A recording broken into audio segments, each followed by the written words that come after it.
तर मित्रांनो, चला जेनेरिक औषधे आणि ब्रँडेड औषधांमध्ये काय फरक असतो ते पाहूया. आणि तसंच दोन्हीमध्ये इतक्या रुपयांचा का फरक असतो ते पण बघूया. अभी मजा आएगा ना भिड़ो.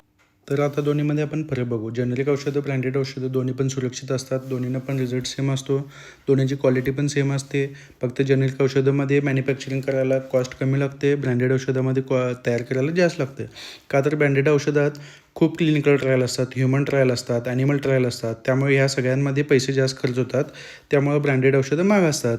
तसंच ब्रँडेड औषधांना खूप सारे पेटंट घ्यावे लागतात. त्यामुळे पण ते महाग असतात. तसेच जेनेरिक औषधांमध्ये क्लिनिकल ट्रायल्स असतात. ट्रायल जास्त नसतात, पण स्टँडर्ड औषधापेक्षा खूप कमी असतात. ते त्यांना कोणत्याही गोष्टीचं पेटंट घ्यावं लागत नाही. त्यामुळे खर्च खूपच कमी येतो. त्यामुळे मॅन्युफॅक्चरिंग खूप कमी लागतं. आता आपण इथे एक उदाहरण बघूया. हे आहे रिक्विल डी कॅप्सूल आणि हे आहे सेम जेनेरिक ब्रँड दुसऱ्या कंपनीचं. हे दोन्हीमध्ये औषधं सेमच आहेत, रायप्रोझोल आणि डॉम्प्रोडॉन. तर मित्रांनो, ठरवा तुम्ही कुठलं घ्यायचं.